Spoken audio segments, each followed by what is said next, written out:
कैसे आप सभी। मैं उम्मीद करता हूँ आप सभी बहुत ही बेहतर और बहुत ही ज़बरदस्त होंगे। तो मैं आपका मास्टरमाइंड मयंकर सर एक बार सभी का यहाँ पे वेलकम करता हूँ आपके अपने चैनल पे। तो आज मैं आपके लिए लेके आया हूँ अनदर इम्पॉर्टेंट टॉपिक जिसमें हम बात करने जा रहे हैं आपके उबंटू ऑपरेटिंग सिस्टम की। जी हाँ, आप सभी को यहाँ पे पता है कि जो उबंटू ऑपरेटिंग सिस्टम है वो आपका लाइनेक्स बेस्ड ऑपरेटिंग सिस्टम होता है।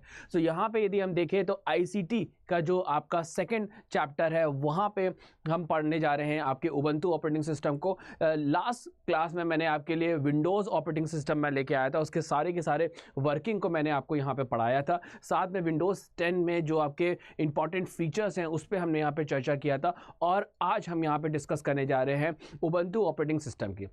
तो एक बार मैं आप सभी को यहाँ पे थोड़ा सा डिफरेंसेस बता देता हूँ आपके विंडोज़ ऑपरेटिंग सिस्टम की और आपके उबंटू ऑपरेटिंग सिस्टम की। देखिए, आपके विंडोज़ भी एक ओएस है और आपका उबंटू भी एक आपका ओएस है। यदि लेकिन ज़्यादातर जो इस्तेमाल होता है वो आपका विंडोज़ ऑपरेटिंग सिस्टम आपका यहाँ पे ज़्यादा इस्तेमाल होता है। इवन आपके जो कंप्यूटर लैब्स होगी तो वहाँ पर भी आपको मोस्ट ऑफ द जो आपके कंप्यूटर सिस्टम है वहाँ पर आपको विंडोज़ ऑपरेटिंग सिस्टम देखने को मिलता होगा। कुछ ही आपके ऐसे सिस्टम होंगे जिसमें कि स्कूल ने आपको प्रोवाइड किया होगा उबंटू ऑपरेटिंग सिस्टम। और ये जो आपका उबंटू ऑपरेटिंग सिस्टम है वो आपका लाइनेक्स बेस्ड ऑपरेटिंग सिस्टम होता है। तो पहले कुछ पॉइंट्स हम समझ लेते हैं आपके विंडोज़ के। देखिए, पहली बात है कि जो विंडोज़ होता है वो एक तरीके का क्लोज सोर्स ऑपरेटिंग सिस्टम होता है। इसका मतलब है कि आप इसके सोर्स कोड को नहीं देख सकते हैं विंडोज़ के। साथ में विंडोज़ ऑपरेटिंग सिस्टम को आपको मार्केट से परचेज करना पड़ता है, तब आप उसके किसी भी वर्जन को यूज़ कर सकते हैं। इस समय यदि हम बात करें लेटेस्ट जो वर्जन है वो आपका यहाँ पे विंडोज़ 11 है और ये जो विंडोज़ है वो आपके माइक्रोसॉफ्ट ने यहाँ पे डेवलप किया। लेकिन यहीं पे यदि हम बात करें उबंटू ऑपरेटिंग सिस्टम, वो आपका ओपन सोर्स ऑपरेटिंग सिस्टम है, मतलब आप उसके सोर्स कोड को देख सकते हैं। साथ में ये आपका फ्री में भी अवेलेबल होता है। ठीक है, तो इसलिए यहाँ पे यदि हम बात करें कि आप यदि ऐसा ओएस चाहते हैं जिसमें आपको परचेज ना करना पड़े, कॉस्ट यहाँ पे आपके यहाँ पे खर्चा ना हो, तो आप इंटरनेट से बहुत इजी तरीके से उबंटू ऑपरेटिंग सिस्टम को डाउनलोड कर सकते हैं और उसके बाद आप उसको इस्तेमाल कर सकते हैं। लेकिन ये जो आपका उबंटू ओएस होता है वो आपका लाइनेक्स बेस्ड ऑपरेटिंग सिस्टम होता है। यदि इसके बाद यदि बात करें तो आपका जो उबंटू होता है वो आपका फास्टर होता है। यदि हम बात करें विंडोज़ 11 से, तो कहीं ना कहीं 11 में थोड़ा सा आपका यहाँ पे जो टास्क है वो थोड़े से टाइम लेते हैं एज़ कम्पेयर टू उबंटू। ठीक है, यदि हम इसकी डिज़ाइनिंग की बात करें उबंटू का, तो लाइट वेट होता है। ठीक है, आप इसके सोर्स कोड को देख सकते हो, इवन उसके सोर्स कोड में आप चेंजेस भी कर सकते हो। जो वर्किंग होती है वो आपकी इफिशियंट होती है। ठीक है, यहाँ पे यदि बात करें तो यहाँ पे जो रिसोर्सेज हैं लेकिन उसके कम आपको यहाँ पे देखने को मिलते हैं। हर टाइप के यहाँ पे ड्राइवर यहाँ पे सपोर्ट नहीं करता है। ठीक है, लेकिन यदि आपको कम कॉस्ट खर्चा करनी है और आपको मतलब कम कॉस्ट क्या, बिल्कुल आपको कॉस्ट नहीं खर्चा करनी है, तो आप यहाँ पे इस्तेमाल कर सकते हैं उबंटू ऑपरेटिंग सिस्टम का यहाँ पे इस्तेमाल कर सकते हैं। ठीक है, सो ये भी आपको अपने कंप्यूटर लैब में ज़रूर देखने को मिलता होगा। तो चलिए इसके बाद नेक्स्ट पॉइंट की तरफ आगे बढ़ते हैं। मैं उम्मीद करता हूँ कि आपको यहाँ पे उबंटू और आपको विंडोज़ ऑपरेटिंग सिस्टम समझ में आ गया होगा, और जो कि आपका Ubuntu Linux based operating system होता है। ये रहा, बहुत शानदार तरीके से आप देख सकते हैं। ये इस तरीके से आपका उबंटू का इंटरफेस होता है। ये पहला स्क्रीन होता है जैसे आपके विंडोज़ में जो डेस्कटॉप होता है। इसके बाद जब आप यहाँ पे आप देख सकते हो, ये जो एरिया होता है ये फेवरेट पैनल्स होते हैं, और यहाँ पे आप देख सकते हो अलग अलग तरीके के आपको बटन्स देखने को मिल जाते हैं।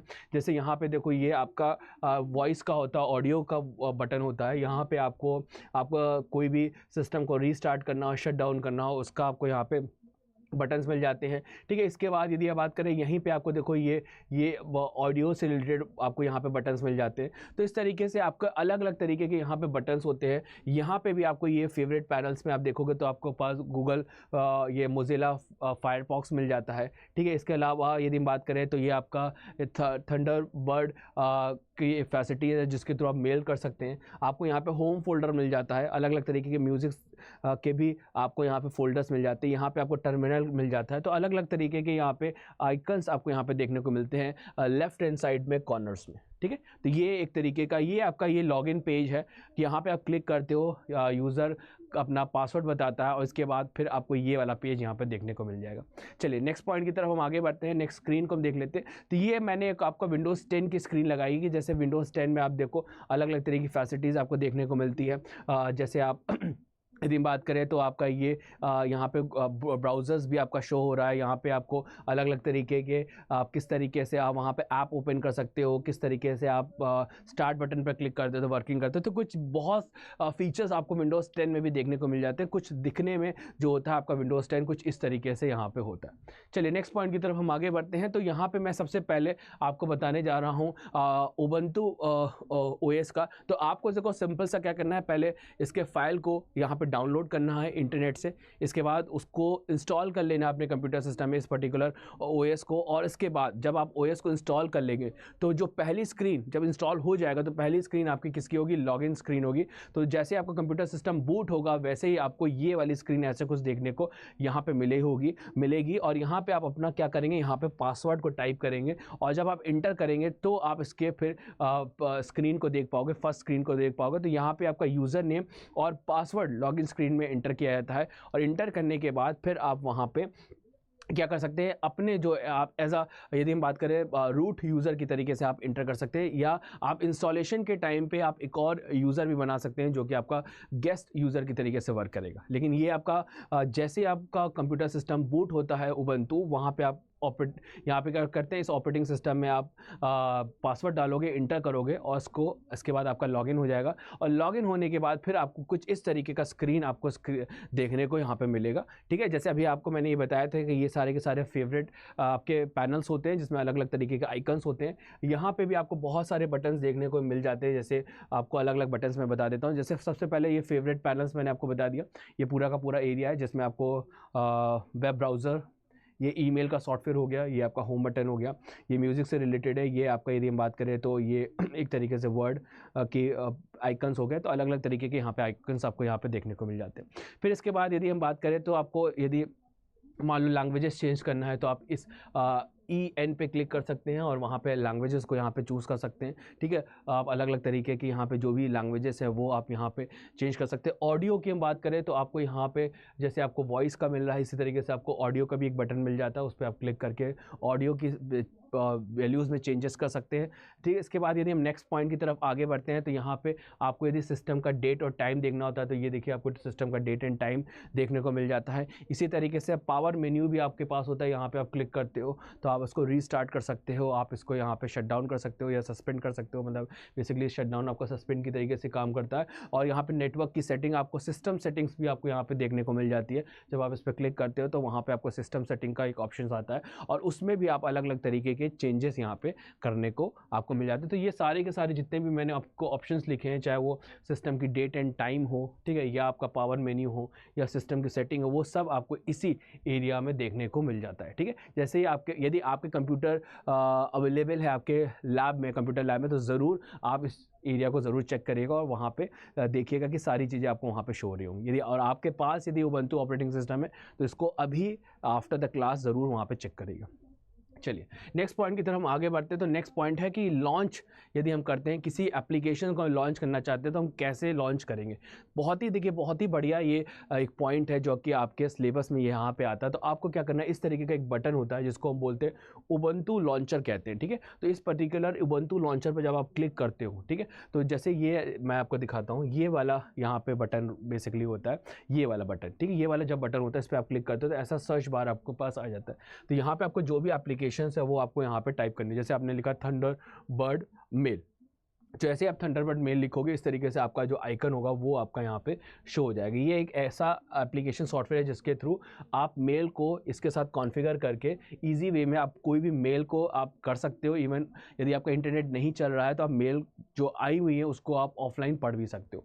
ठीक है, तो इस तरीके से आप यहाँ पर कोई भी एप्लीकेशन का नाम लिखोगे तो ये आपका जो आइकन होता है वो शो होता है और आप उसको इस्तेमाल कर सकते हो। और भी आपके पास ढेर सारे यहाँ पे देखो अलग अलग तरीके के आइकन्स देखने को मिल रहे हैं। ठीक है, सो ये आपका मेन होता है। इसके बाद ये आपका होम आइकन होता है, यहाँ पे आपके वर्ड, एक्सेल और पावर पॉइंट से रिलेटेड ये आपके आइकन्स बने हुए हैं। ठीक है, यहाँ पे और यदि आप देखोगे यहाँ पे सिस्टम सेटिंग का एक आइकन बना हुआ है। सो ये आपके कुछ इंपॉर्टेंट आइकन्स होते हैं जो कि आपके लेफ़्ट साइड में देखने को मिलते हैं। ठीक है, और कैलकुलेटर हो गया, वीडियोज़ हो गए, टेक्स्ट एडिटर्स हो गए, ये सब आपको यहाँ पे देखने को मिलते हैं। इसके बाद नेक्स्ट यदि हम बात करें ब्राउजिंग फाइल्स एंड यदि हम बात करें सर्फ वेब, ठीक है। यदि आपको ब्राउजिंग को ब्राउज करना है फाइल्स को, अलग अलग तरीके की फाइल्स है तो उसको आपको एक्सेस करना होता है, तो उसके लिए आपको होम फोल्डर जाना होता है। ये वाला जो आपका एरिया है, मैं आपको यहाँ पे दिखा देता हूँ। जैसे ये वाला जो आपका एरिया है, this is called home folder. तो जब आप इस पर क्लिक करते हो तो आपको कुछ इस तरीके का यहाँ पे विंडो खुल के आता है, जिसमें आपके पास डेस्कटॉप हो गया,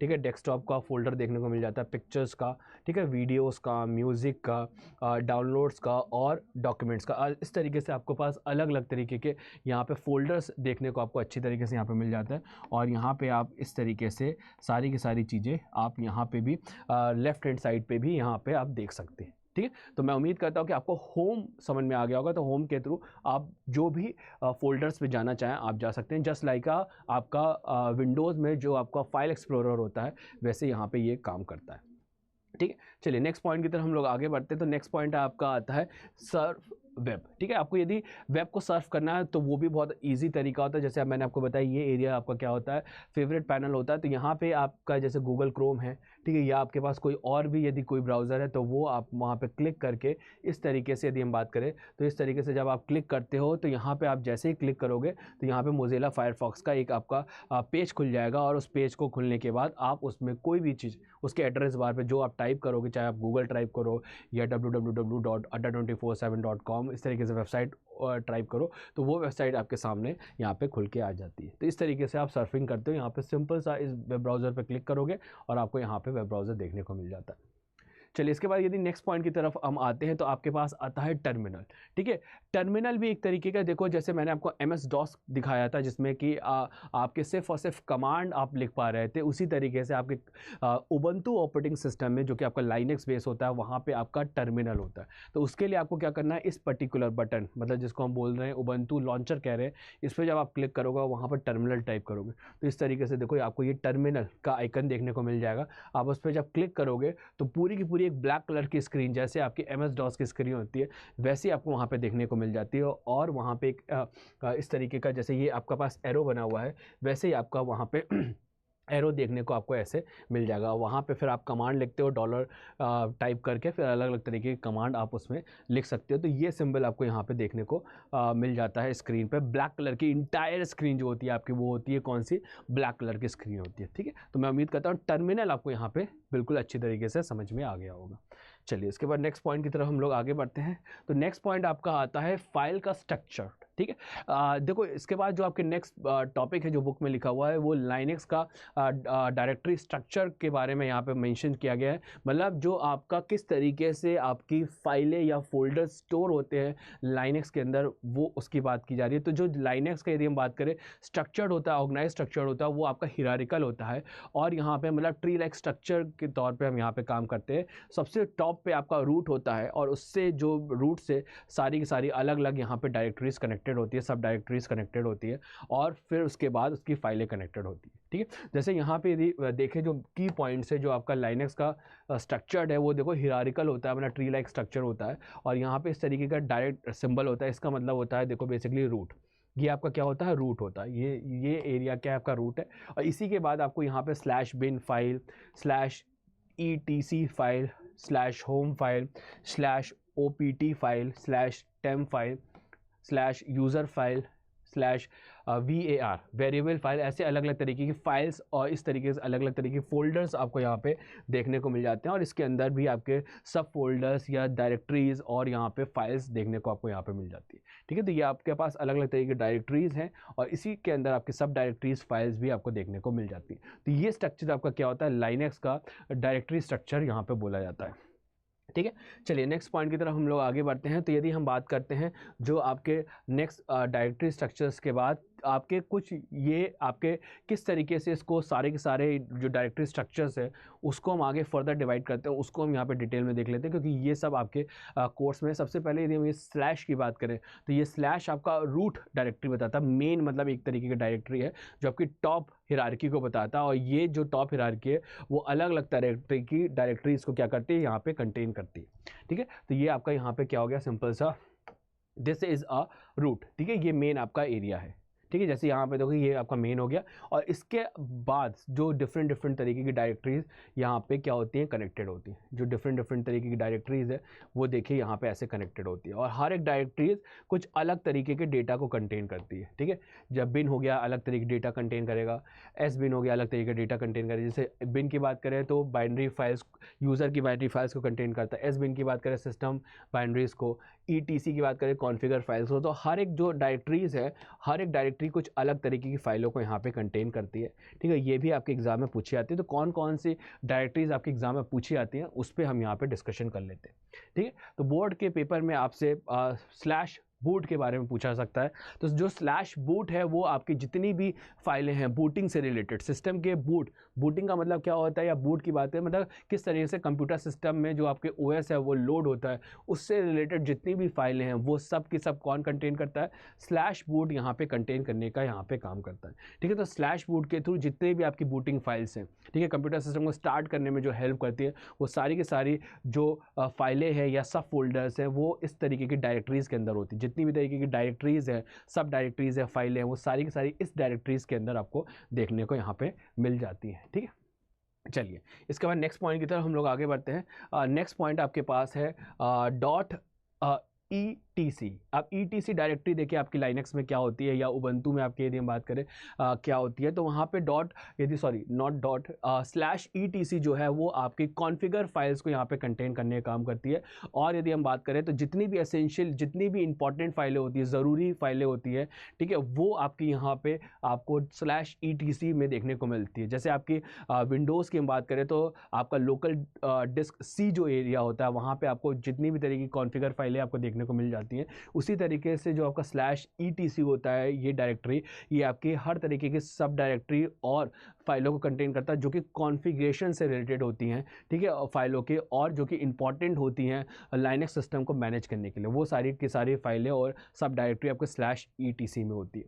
ठीक है, चलिए नेक्स्ट पॉइंट की तरफ हम आगे बढ़ते हैं। तो नेक्स्ट आपके पास आता है स्लैश ETC INIT, ठीक है, और टैब।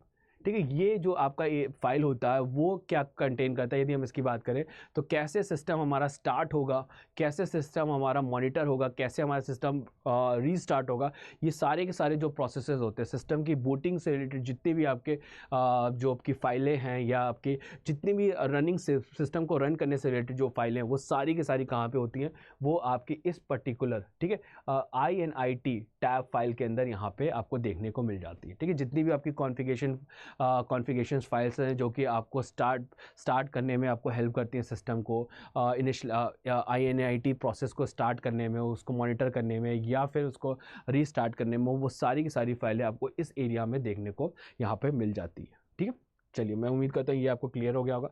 नेक्स्ट पॉइंट की तरफ आगे बढ़ते हैं। तो आपको ये भी आपको याद रखना होगा slash ETC slash FS tab.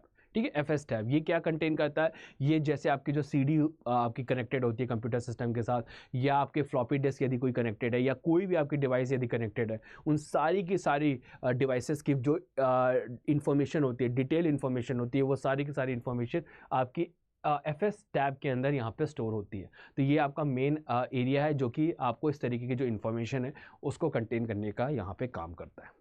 ठीक है, चलिए नेक्स्ट पॉइंट की तरफ हम लोग आगे बढ़ते हैं। तो नेक्स्ट आपके पास आता है स्लैश ETC स्लैश पास WD। यदि आप इस स्लैश ETC स्लैश पास WD यदि डायरेक्टरी को आप ओपन करते हैं तो आपका यहाँ पे जितने भी आपके यूज़र्स हैं वो उसकी डेफिनेशन यहाँ पे स्टोर आपको मिलेगी। जितने भी आपके यूज़र हैं, चाहे आपका एक यूज़र है तो एक की होगी, यदि आपने एक से ज़्यादा यूज़र बनाए होंगे, उन सारी की सारी डिटेल जो इन्फॉर्मेशन है आपको इस पर्टिकुलर डायरेक्टरी के अंदर देखने को आपको यहाँ पे मिल जाती है। ठीक है, तो ये भी आपकी एक इंपॉर्टेंट डायरेक्टरीज आती हैं।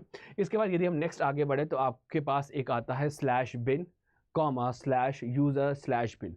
ये जो आपका बेसिकली यदि हम बात करें डायरेक्टरी होता है, जो वो इंपॉर्टेंट जितने भी आपके इंपॉर्टेंट प्रोग्राम्स होते हैं उसको यहाँ पे कंटेन करने का काम करता है, जो कि ऑपरेट करने के लिए ज़रूरी होते हैं। ठीक है, सिस्टम को ऑपरेट करने के लिए जितने भी आपके तरीके के जो इंपॉर्टेंट प्रोग्राम्स होते हैं वो सारे के सारे प्रोग्राम्स आपके इस पर्टिकुलर फोल्डर्स के अंदर या डायरेक्टरीज़ के अंदर यहाँ पर स्टोर होते हैं।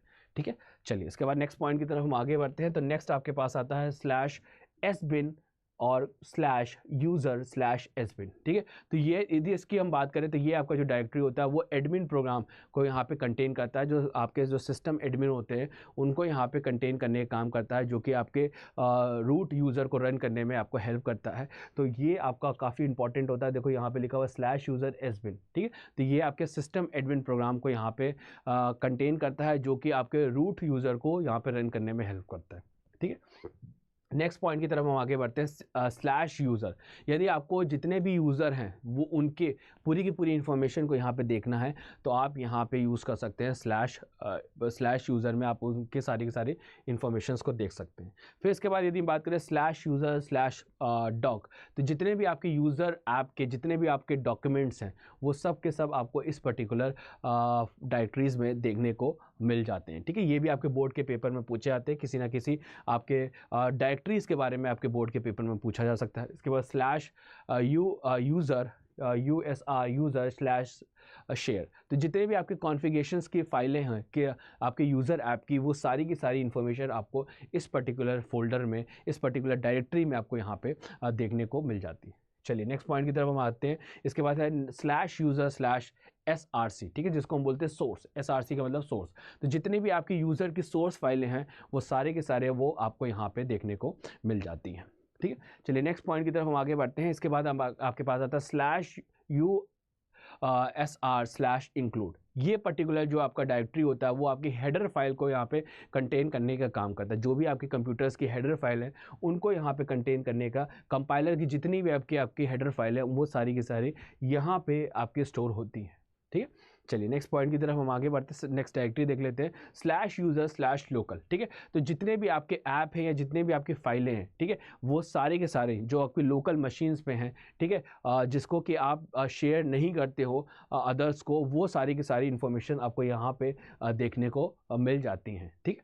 सो ये आपका एक इम्पॉर्टेंट पॉइंट था। इसके बाद /lib, तो lib का मतलब है लाइब्रेरी फाइल्स। तो जितनी भी आपकी लाइब्रेरी डायनेमिक लिंक लाइब्रेरीज़ हैं वो सब आपको यहाँ पे देखने को मिल जाती हैं। सारी की सारी जितनी भी लाइब्रेरी फाइल्स हैं वो आपको लिव डायरेक्टरीज में देखने को मिल जाती है। नेक्स्ट आपके पास होम है। होम एक तरीके का आपका यहाँ पे द पीसी के तरीके से या माई पीसी के तरीके से आप काम करता है, जिसमें जितनी भी आपकी पर्सनल फाइलें हैं यूज़र की वो सारी की सारी यहाँ पे स्टोर होती है। जो यूज़र की आपकी पर्सनल फाइलें हैं वो सारी की सारी आपको यहाँ पे /home में देखने को मिल जाती हैं, ठीक है। इसके बाद यदि हम नेक्स्ट आगे बढ़े तो आपको पास /root है। तो ये आपका सुपर यूज़र होता है, ये आपका मेन यूज़र होता है। जब आप रूट के अंदर इस पर्टिकुलर डायरेक्टरी के अंदर आप देखते हैं तो रूट यूज़र होता है, उसकी सारी की सारी इन्फॉर्मेशन आपको यहाँ पे देखने को मिल जाती है। इसके बाद नेक्स्ट यदि हम बात करें तो /var, तो /var जो है आपका जो डायरेक्टरी है वो आपके वेरिएबल्स, ठीक है, वेरिएबल्स जो वेरिएबल डेटा डायरेक्टरीज होता है उसको यहाँ पे स्टोर करने का यहाँ पे काम करता है, ठीक है। इसके बाद नेक्स्ट पॉइंट की तरफ हम आगे बढ़ते हैं तो /var/log, तो ये जो आपकी जितनी भी आपकी एरर्स आती हैं, यदि आपके OS से लॉग कोई एरर आ जाती है तो उसके लॉग फाइल को यहाँ पे कंटेन करने का ये काम करता है /var/log, ठीक है। जितने भी आपकी लॉग फाइल्स है जो कि एरर को कंटेन करती है वो आपको यहाँ पे देखने को मिल जाती हैं। इसके बाद नेक्स्ट है /var/mail, ठीक। जितने भी आपके इनकमिंग मेल्स हैं, जितने भी आपके आउट गोइंग मेल्स हैं, जितनी भी आपकी जा रहे हैं मेल और जितने आ रहे हैं वो सारे के सारे कौन स्टोर करता है /var/mail, ठीक है। डायरेक्टरी आपको ये कंटेन करता है, ठीक है। इसके बाद नेक्स्ट यदि हम बात करें तो /var/spool, ठीक है। तो ये आपका जो भी आप स्पूल यदि हम बात करें तो यहाँ पे जितनी भी आपकी फाइलें हैं जो आपके प्रिंटर को दी गई हैं प्रिंटिंग करने के लिए, तो वो सारी की सारी इन्फॉर्मेशन आपको यहाँ पे, वो सारे के सारे प्रोसेस की इन्फॉर्मेशन आपको यहाँ पे देखने को आराम से मिल जाएगी, ठीक है। तो नेक्स्ट आते हैं हम नेक्स्ट पॉइंट की तरफ, /temp, TMP का मतलब होता है टेम्परेरी फाइल। जितनी भी आपकी प्रोग्राम की टेम्परेरी फाइल्स होती हैं वो सारी की सारी टेम्परेरी फाइल्स आपको टेम्प फोल्डर के, ये टेम्प डायरेक्टरी के अंदर आपको देखने को मिल जाती है, ठीक है। तो नेक्स्ट आपके पास आता है /dev। /dev आपका क्या करता है, सारी की सारी जो आपकी डिवाइसेस हैं उसकी इंफॉर्मेशन को यहाँ पे होल्ड करने का यहाँ पे काम करता है। मतलब हार्ड डिस्क हो गया, CD-ROM हो गया, इस तरीके की जो भी आपकी यहाँ पे डिवाइसेस कंप्यूटर सिस्टम के साथ कनेक्टेड है वो सारी की सारी इन्फॉर्मेशन DEV मतलब डिवाइस फोल्डर के अंदर या डायरेक्टरी के अंदर आपको यहाँ पे देखने को मिलती है। इसके बाद यदि हम नेक्स्ट बात करें MNT बेसिकली क्या है कि जो आपके डायरेक्टरीज के जो भी आपके मॉल्टिंग पॉइंट्स होती है, ठीक है, जैसे आपके जो पार्टीशंस होते हैं उसकी जो इन्फॉर्मेशंस है वो आपको यहाँ पे /MNT आपको डायरेक्टरीज में देखने को मिल जाती है। इसके बाद यदि हम नेक्स्ट बात करें /PROC, सो PROC बेसिकली आपका यहाँ पे यदि बात करें वर्चुअल डायरेक्टरी को कंटेन करने का यहाँ पे काम करता है, ठीक है, जो कि आपके कर्नल की इन्फॉर्मेशंस को यहाँ पे कंटेन करता है। इसके बाद नेक्स्ट यदि बात करें तो PROC जो भी है आपका, यदि आप बात करें तो जो PROC वही है आपका, मतलब जो डायरेक्टरीज हैं कर्नल की वो कंटेन करने का यहाँ पे काम करता है, ठीक है। सो इसके बाद यदि हम नेक्स्ट आगे बढ़े तो आपके पास है lost.found, तो ये आपका जितने भी आपकी फाइल्स क्या हो जाए क्रैश हो गई हैं, तो उसके बाद जो आपकी फाइलें, मतलब आफ्टर लाइनेक्स में जो आपकी फाइलें क्रैश हो जाती है उन सारी की सारी फाइलों को यहाँ पे हम देख सकते हैं। तो वो सारे के सारे फाइलें आपको इस पर्टिकुलर डायरेक्टरीज के अंदर देखने को मिल जाती हैं।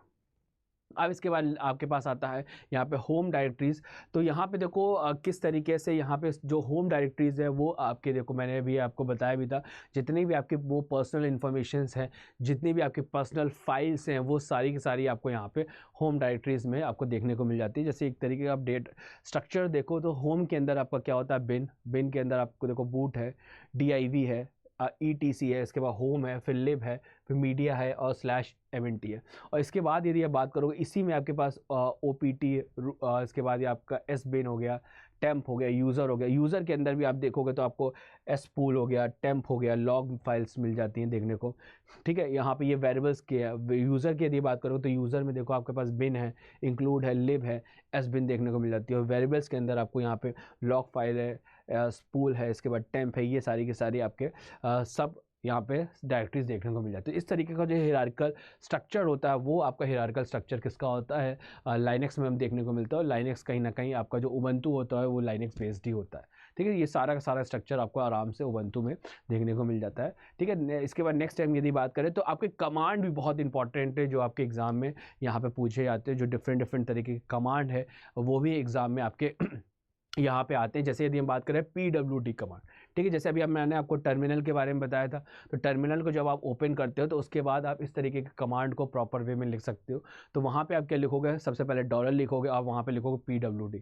तो PWD का मतलब होता है कि जो आपकी करंट वर्किंग डायरेक्टरी होती है, ठीक है, जो करंट वर्किंग डायरेक्टरी होती है वो आपके यहाँ पे शो हो जाती है। जैसे आप जिस भी पर्टिकुलर डायरेक्टरी पे आप काम कर रहे होगे तो वहाँ पे वो आपकी शो हो जाएगी। जैसे मैंने एक रिजल्ट यहाँ पे दिखा दिया है, ठीक है। दिस इज आप जब इस कमांड को चलाते हो, ठीक है, इस कमांड को चलाते हो तो आपको /home/edup इस तरीके से आपके पास कोई भी यहाँ पे वर्किंग डायरेक्टरी देखने को आपको यहाँ पे मिल जाएगी, ठीक है। इसके बाद यदि हम आते हैं नेक्स्ट पॉइंट की तरफ आगे बढ़ते हैं तो नेक्स्ट पॉइंट है आपके पास MKDIR। जैसे आपके डॉस में MKDIR था वैसे यहाँ पे भी है।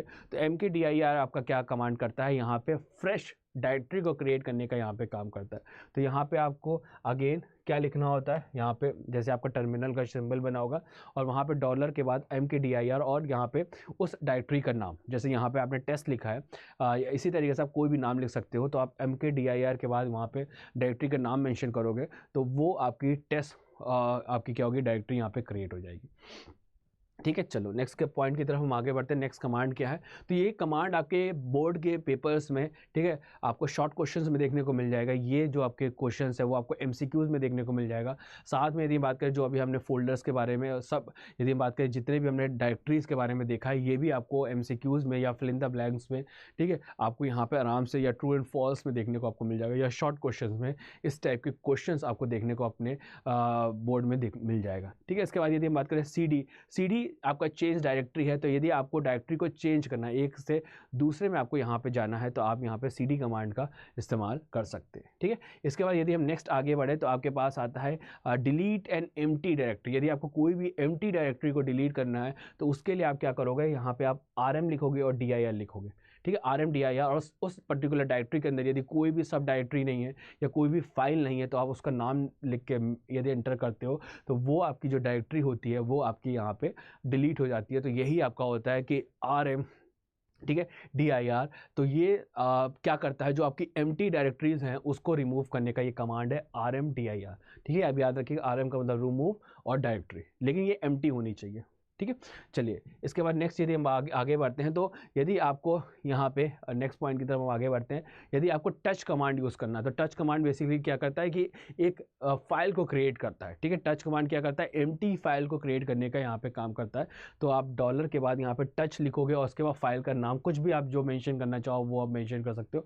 आपने लिखा यहाँ पे टेस्ट फाइल और उसके बाद आपने इंटर प्रेस किया तो आपके पास एक एम्प्टी फाइल बन जाएगी। आप उसके अंदर कोई भी टेक्स्ट यहाँ पे लिख सकते हो। तो इस तरीके से यदि आपको कोई एम्प्टी फाइल को क्रिएट करना है तो आप टच कमांड का इस्तेमाल करोगे। ठीक है, तो ये सारे के सारे कमांड बहुत ही इंपॉर्टेंट है।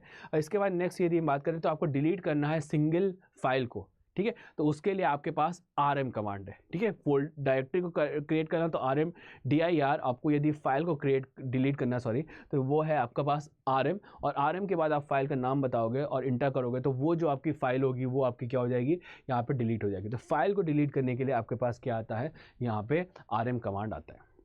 नेक्स्ट यदि हम बात करें तो आपको यदि मान लीजिए कि आपको स्पेसिफिक फोल्डर्स में जाना है, आप जिस भी पर्टिकुलर सब डायरेक्टरीज में है, जिस भी आप डायरेक्टरीज में है उसको आपको चेंज करके दूसरी जगह आपको मूव होना है, तो उसके लिए आप यहाँ पे cd लिखोगे। ठीक है, cd आपको पता है चेन डायरेक्टरी, उसके बाद स्लैश लगाओगे और जहाँ पे आपको मूव होना है स्लैश आपने जैसे होम लिखा तो आप उसके बाद यहाँ पे क्या करोगे, उस पाथ को मेंशन करोगे तो उस पर्टिकुलर एरिया में आप क्या हो जाओगे, नेविगेट हो जाओगे। तो this is a way to change the directory. ठीक है, चलिए नेक्स्ट पॉइंट की तरफ हम आगे बढ़ते हैं। नेक्स्ट आपके पास आता है यदि सारी के सारी फाइल्स और डायरेक्टरी को देखना है प्रॉपर वे में, आप यदि यहाँ पे शो करना चाहते हैं सारे के सारे, तो यहाँ पे ls कमांड को आप चला सकते हैं। जैसे आप MS DOS में dir कमांड चलाते हो तो आपको सारे के सारे वहाँ पे जितने भी आपके पास यदि हम बात करें तो डायरेक्टरीज होती है वो आपको देखने को मिल जाती है। तो उसी तरीके से आप ls कमांड चलाते हो तो सारी की सारी फाइलें और डायरेक्टरीज आपको यहाँ पे देखने को आराम से मिल जाती है। ठीक है, तो ये सारे के सारे कमांड आपके लाइनेक्स में इस्तेमाल होते हैं। इसी तरीके से यदि हम आगे बढ़े तो नेक्स्ट आपके पास आता है यहाँ पे इस तरीके का ये सिंबल, इस तरीके का सिंबल आप कहाँ पे यूज़ करते हो, इस तरीके का सिंबल आप यूज़ करते हो cd कमांड में। ठीक है, cd के बाद जब आप इस तरीके का सिंबल इस्तेमाल यूज़ करते हो तो आप डायरेक्टली, ये आपका रिप्रेजेंट करता है क्या, होम डायरेक्टरी को रिप्रेजेंट करता है। ठीक है, और आप डायरेक्टली स्विच कर जाते हो किसमें, होम डायरेक्टरी में। तो ये आपका एक तरीके का शॉर्टकट तरीका है आप मूव करने के लिए होम डायरेक्टरीज़ के लिए। तो आप cd और इसके बाद आप यहाँ पे सिंबल यूज़ करते हो तो आप मूव कर जाते हो। इस तरीके से ये सारा का पूरा चैप्टर मैंने आपको उबंटू का क्लियर कर दिया है। तो आपके इस पर्टिकुलर चैप्टर में देखो उबंटू का main login page, user interface और उसके जितने भी डायरेक्टरीज़ के स्ट्रक्चर्स हैं और उसके बाद फिर लाइनेक्स में जो जो आपके कमांड यूज़ होते हैं वो सारे के सारे यहाँ पे आते हैं। तो मैं उम्मीद करता हूँ कि ये चैप्टर आपको बहुत शानदार तरीके से समझ में आ गया होगा। ठीक है, तो मैंने आपको पूरा चैप्टर यहाँ पे देखिए कवर कर दिया है और यहाँ पे फिनिश कर दिया है। तो एक बार इसको आप प्रॉपर वे में अपने बुक्स में भी आप रीड कर लीजिएगा तो आपको यहाँ पे बहुत अच्छी तरीके से सब चीज़ समझ में आ जाएगी। वैसे मेरी क्लास से आपको यहाँ पे सारी की सारी कंप्लीट आपको नॉलेज यहाँ पे मिल गई होगी। तो इसी तरीके से और भी शानदार तरीके से मैं कंटेंट और चैप्टर्स आपके लिए लेके आता रहूँगा और वहाँ पे हम इसको बहुत अच्छी तरीके से समझेंगे, जानेंगे। तो मैं उम्मीद करता हूँ कि आज की क्लास आप सभी को बहुत ही बेहतर और बहुत ही ज़बरदस्त लगी होगी। तो इसी तरीके से और भी शानदार आपके पास चैप्टर मैं लेके आता रहूँगा। तो आज की क्लास देखने के लिए सभी का धन्यवाद। तो पढ़ते रहिए और आगे बढ़ते रहिए और बोर्ड में, ठीक है, फुल मार्क्स लेके आते रहिए और लेके आइएगा। Thank you everyone.